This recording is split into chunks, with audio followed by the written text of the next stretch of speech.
मोहम्मद इशफाक हनीफ का Lahore plus media group के ज़रिए अहम पैगाम। उन्होंने कहा कि IPP ने साबिका हुकूमतों की नाक नीचे कितने घपले किए, मौजूदा हुकूमत ने बड़ी तफ्तीश का आगाज़ कर दिया। मज़ीद जानते हैं इस रिपोर्ट में। माहिर तवानाई मोहम्मद इशफाक हनीफ के बयान के मुताबिक, जो कि सऊदी इलेक्ट्रिकल कंपनी में बतौर प्रोजेक्ट मैनेजर काम कर रहे हैं और गुज़श्ता 22 सालों से अपनी खिदमत सर अंजाम दे रहे हैं। उन्होंने वापडा में भी 1986 से 1999 तक काम किया। आइए देखते हैं उनका तज्ज़िया इस रिपोर्ट में। बिस्मिल्लाहिर्रहमानिर्रहीम। अस्सलाम वालेकुम नाज़रीन, जैसा कि आपके इल्म में है कि अभी हाल ही में एक IPP की इंक्वायरी रिपोर्ट जो है वो सामने आई है। ये एक्चुअली गवर्नमेंट ने एक कमेटी बनाई थी जिसने अपनी इन्वेस्टिगेशंस की हैं और उस पर फिर एक इंक्वायरी रिपोर्ट जो है वो पेश की है गवर्नमेंट को, और गवर्नमेंट ने उसको पब्लिश करने का भी फैसला किया था। तो मैं उस पर आज अपना एक छोटा सा तज्ज़िया जो है वो दूंगा। एक्चुअली ये IPPs जो है वो कोई नया मसला नहीं है, ये बहुत पुराना मसला है। और ये 1988 में जबकि बेनज़ीर गवर्नमेंट थी हमारे मुल्क में, उस वक़्त एक प्राइवेट एनर्जी सेक्टर जो है उस पर एक कमेटी बनाई गई थी जिसने ये कोशिश की थी कि हम पाकिस्तान जो है वो कैसे प्राइवेट सेक्टर में बिजली जो है वो प्रोड्यूस कर सकता है। IPPs को जो है वो इनवाइट किया गया था कि इस सिलसिले में वो अपनी रिकमेंडेशंस दें कि हम कैसे जो है वो इंडिपेंडेंट पावर प्लांट्स जो है वो लगा सकते हैं। गवर्नमेंट ऑफ पाकिस्तान उनसे बिजली परचेज़ करेगी। ये चीज़ें जो है वो 1988 में हुई और उन्होंने वर्ल्ड बैंक को और दूसरे फंडिंग पार्टीज़ को जो है वो दावत दी कि वो अपनी रिपोर्ट्स पेश करें। फिर इस पे 1994 में पाकिस्तान की पहली पावर पॉलिसी जो है वो इस सिलसिले में आई थी, जिसके मुताबिक तकरीबन 16 IPPs ने जो है वो स्टार्ट किया था पाकिस्तान में बिजली बनाना, और गवर्नमेंट ने उनसे कॉन्ट्रैक्ट किए थे। उस कॉन्ट्रैक्ट के मुताबिक पहले साल में 8.3 सेंट पर यूनिट जो है वो बिजली उनसे ख़रीदी गई थी, और बाकी सालों में उनसे 6.66 सेंट पर यूनिट के हिसाब से बिजली जो थी वो ख़रीदनी थी।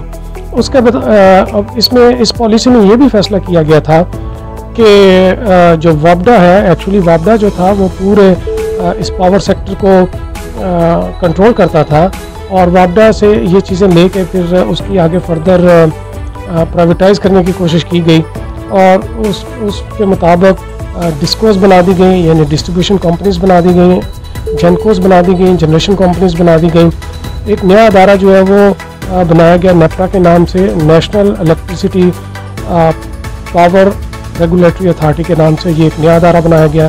फिर एक और नया अदारा बनाया गया जिस CPPA central power purchasing agency बनाई गई, और फिर NTDC एक अलग महकमा बनाया गया, और NPCC बनाया गया। तो ये सारे अदारे जो थे ये पहले वापडा के अंदर थे, वापडा के कंट्रोल में थे, लेकिन उनको अलहदा करके एक सेपरेट कंपनीज या सेपरेट अदारे बना दिए गए। ये सारा प्रोसेस एक्चुअली 94 से स्टार्ट हुआ और ये 98 में जाके कंप्लीट हो गया। फिर 2002 में हमारी सेकंड पावर पॉलिसी आई, उसके मुताबिक भी तकरीबन 13 IPPs ने जो है वो इसमें इनको ज्वाइन किया। पहली IPP के मुताबिक 16 IPPs थी, और फिर सेकंड जो पावर पॉलिसी आई उसके मुताबिक 13 मोर IPPs वर इंट्रोड्यूस्ड। और उसके बाद फिर 2010 में एक पावर पॉलिसी आई, उसमें भी कुछ जो इंडिपेंडेंट पावर प्रोड्यूसर्स थे वो एंटर हुए, और 2013 में आखिरी हमारी जो परवेज़ मुशर्रफ साहब नवाज शरीफ साहब के ज़माने में जो एनर्जी पॉलिसी आई 2013 में, उसके मुताबिक कुछ और IPPs इसमें एंटर हुए, और ख़ासकर इसमें जो आखिरी हमारी पावर पॉलिसी 2013 की, उसमें कुछ कोल से चलने वाले पावर प्लांट्स जो है वो इसमें इंट्रोड्यूस कराए गए। टोटल जो IPPs हैं वो हमारी 42 IPPs हैं, जो कि तकरीबन 50% से ज़्यादा हमारी जितनी भी जनरेशन कैपेसिटी है उसका 51-52% वो ये वाले अदारे जो हैं वो हमें बिजली बेच रहे हैं गवर्नमेंट ऑफ पाकिस्तान को। और गवर्नमेंट ऑफ पाकिस्तान ने जो कॉन्ट्रैक्ट्स उस वक्त किए थे 90s में, उसके मुताबिक हम जो है उनसे जो भी रेट हमारा तय हुआ है उन IPPs के साथ वो लेने के पाबंद हैं, और ये पूरा साल जो है वो बिजली लेने के पाबंद हैं। जितनी भी उनके पास बिजली अवेलेबल होगी, चाहे हमारी जो डिमांड है या नहीं है, हमें उनसे परचेज़ करनी है। और कई बार ऐसा भी होता है जैसे हमारी डिमांड जो है वो विंटर सीज़न में ज़रा कम हो जाती है, लेकिन हमें इन कंपनी से IPPs से जो है वो हमें लेनी पड़ती है इस कॉन्ट्रैक्ट के मुताबिक बिजली, जो भी उनके साथ रेट तय हुए हैं उस पर, और हमें अपनी जो हाइडल पावर है उसको रोकना पड़ता है, जो कि हमें निस्बतन चीप पड़ती है, कम लागत की पड़ती है। अब इस रिपोर्ट के मुताबिक तकरीबन पिछले 13 सालों में जो सब्सिडीज़ की शक्ल में या ओवर बिलिंग की शक्ल में या लिक्विडिटी सपोर्ट की शक्ल में जो इन IPPs ने पाकिस्तान से पेमेंट्स ली हैं, वो तकरीबन 4,802 बिलियन का लॉस हुआ है उसमें पाकिस्तान को। यानी गवर्नमेंट ऑफ पाकिस्तान ने इनको इतनी एक्सेसिव पेमेंट्स की हैं। एक तो रेट जो तो हमारा तय हुआ था उसके मुताबिक जो उनको पेमेंट्स कर रहे हैं तो वो तो अलहदा है, लेकिन ये सब्सिडीज़ की शक्ल में, ओवर बिलिंग की शक्ल में या लिक्विडिटी की शक्ल में जो उनको सपोर्ट की गई है इन कंपनीज़ को, वो 4,802 बिलियन की है। और ये बहुत बड़ी रकम है, यानी ये ट्रिलियंस में, यानी 4.8 ट्रिलियन है, खरबों में है। अगर आप देखें तो हमारी टोटल भाषा डैम की कास्ट इस वक्त जो है वो 1,400 के करीब अरब रुपए है। और ये 4,800 अरब रुपए तो हमने ऐसे ही IPPs को दे दिए। और अगर हम रिजर्वायर्स की तरफ जाते, यानी वाटर रिजर्वायर्स या डैम्स की तरफ जाते, तो 3 से 4 बड़े प्रोजेक्ट्स जो थे वो हम इसी कॉस्ट में जो थे वो लगा सकते थे। इनकी मैं ये भी बताता चलूँ कि कुछ जो IPPs हैं उन्होंने ऐसे घपले किए हैं पाकिस्तान गवर्नमेंट के साथ कि वो जो प्लांट्स जब लगते हैं तो उनका एक मैनुअल होता है। इन्होंने क्या किया कि ओरिजिनल मैनुअल की बजाय एक लोकल प्रिंटेड मैनुअल जो है वो गवर्नमेंट ऑफ पाकिस्तान को जमा कराए, और उसमें जो प्लांट की स्पेसिफिकेशंस थी उनको चेंज किया गया। यानी अगर ये जो मैनुअल्स होते हैं उसमें स्पेसिफिकेशंस होती हैं कि इस जो प्लांट है इसने कितनी जो है वो इलेक्ट्रिसिटी प्रोड्यूस करनी है, और उस पर कितनी जो है वो गैस या डीजल या पेट्रोल जो है वो हमें चाहिए होगा, और कितनी जो ये एनर्जी जो है वो प्रोड्यूस करेगा।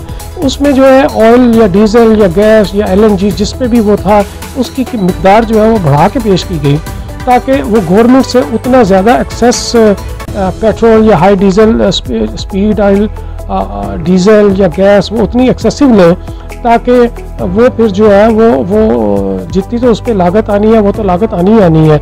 यानी आप, मैं एग्जांपल ये देता हूँ कि अगर कोई 1000 गैलन पे बिजली बनती है तो उन्होंने उस मैनुअल में ये लिख दिया है कि 1400 या 1500 गैलन जो है वो लगेंगे इतनी बिजली पैदा करने के लिए। तो उसमें ये हुआ कि वो पाकिस्तान से तो उस मैनुअल में जितनी भी मिकदार लिखी हुई थी उसके मुताबिक वो ऑयल जो है वो लेते रहे, और वो ऑयल जो है वो डीजल जो है वो आगे फिर जो हमारी ऑयल कंपनीज हैं उनको बेचते रहे, और इस तरह वो कमाते रहे पैसा। इसी तरह इन्होंने कीमत भी जो है वो प्लांट की कीमत जो है वो काफ़ी हाई प्राइस जो है वो कोट करके पाकिस्तान गवर्नमेंट को बताई, ताकि पाकिस्तान गवर्नमेंट जब उनको रीइंबर्स करने लगे पैसे तो वो जितनी उसमें मैनुअल में बताई हुई है रकम उसके मुताबिक करे, और उससे भी ये जो एक्सेसिव पेमेंट्स जो है वो बनती है। तो मैं ये बताता चलूँ कि इस रिपोर्ट के मुताबिक तकरीबन 1000 बिलियन रुपीस से ज़्यादा की इनको एक्सेसिव पेमेंट्स हुई हैं पिछले 13 सालों में। इसी तरह ये जो इंक्वायरी कमेटी, मैं आपको बताता चलूँ कि ये इंक्वायरी कमेटी जो बनी थी जिसने ये IPP रिपोर्ट बनाई है, ये इसमें हर अदारे के जो है वो मेंबर्स थे, जैसे NTDC है, CPPA है, नेपरा है, SCCP है, ISI है, NPCC है और FIA है। इन सारे अदारों के मेंबर्स ने मिलकर ये इंक्वायरी कमेटी के मेंबर्स थे, और इन्होंने मिलकर ये IPP की रिपोर्ट जो है वो बनाई है। IPP की रिकमेंडेशंस है कुछ, मैं उस पर भी थोड़ा बात करता चलूँ कि अब जो IPP ने ये जो रिपोर्ट में रिकमेंडेशंस दी हैं उसके मुताबिक ये है कि इस प्रोसेस को जो है वो स्टॉप कर देना चाहिए। IPP का प्रोसेस जो है वो अगले 5 साल के लिए स्टॉप कर देना चाहिए। इनकी फोरेंसिक ऑडिट करनी चाहिए तमाम IPPs की, जो कि हमारे पास इस वक्त 42 IPPs काम कर रही हैं, इन सारों की फोरेंसिक ऑडिट होनी चाहिए। और इसके अलावा जो है वो रीस्ट्रक्चरिंग करनी चाहिए डिपार्टमेंट्स की। जैसे कि मैंने आपको बताया कि पहले वापडा के पास ये सारे अदारे थे, और उसके बाद इसको प्राइवेटाइज करने के चक्कर में इनको छोटे छोटे इदारों में तकसीम कर दिया गया और इस वक्त 6 से 7 अदारे जो है वो बने हुए हैं। तो इस रिपोर्ट ने ये रिकमेंड किया है कि इनको रिस्ट्रक्चर करना चाहिए और ये सारे गवर्नमेंट ऑफ पाकिस्तान के अंडर एक अदारा बनना चाहिए और उसको इंडिपेंडेंट करना चाहिए ताकि वो किसी भी पॉलिटिकल इन्फ्लुएंस के तहत ना चले, वो अपने फैसले करें और उनको इम्प्लीमेंट करें। और इसके अलावा उन्होंने ये भी रिकमेंड किया है इस रिपोर्ट में कि कॉन्ट्रैक्ट रिवीजन होनी चाहिए। जैसे मैंने आपको बताया कि हमें पूरा साल बिजली जो है वो इनसे लेनी पड़ती है, हमें अपनी डिमांड को मद्देनज़र रख के कॉन्ट्रैक्ट उनके साथ करना चाहिए कि जब हमारी ज़रूरत होगी हम इनसे बिजली लेंगे, जब नहीं होगी हम रोक देंगे। तो ये है इसमें, ये इसकी रिकमेंडेशंस हैं। तो अभी सूरत-ए-हाल ये है कि गवर्नमेंट ऑफ पाकिस्तान ने पहले तो ये कोशिश की थी कि इस को पब्लिक कर दिया जाए, ये जो इंक्वायरी रिपोर्ट आई है और इस पर फोरेंसिक ऑडिट भी किया जाए। लेकिन आपको ये पता होना चाहिए कि हमारे बहुत सारे पॉलिटिशियंस जो हैं, जैसे जो गवर्नमेंट में हैं या अपोजिशन में हैं, वो इन्वॉल्व हैं इन IPPs के साथ। तो उनके हाथियुल इम्कान ये कोशिश है कि ये फोरेंसिक ऑडिट ना हो, क्योंकि अगर फोरेंसिक ऑडिट उठता है तो इसमें बहुत सारे घपले जो हैं वो सामने आएंगे और इससे कहीं बड़ी बड़ी फिगर्स जो है वो सामने आ सकती हैं। तो इसलिए अब ये गवर्नमेंट ने कोशिश ये की है कि पहले इन IPPs के साथ नेगोशिएट किया जाए और गवर्नमेंट ऑफ पाकिस्तान ने एक कमेटी भी बना दी है जो इन IPPs के साथ नेगोशिएट करेगी और कोशिश करेगी कि जितनी भी रिकवरीज हो सकती हैं उनसे की जाए और उसके बाद फर्दर फिर गवर्नमेंट ऑफ पाकिस्तान फैसला करेगी अब इनका फ्यूचर में इनके साथ क्या करना है। बहुत बहुत मेहरबानी, थैंक यू वेरी मच।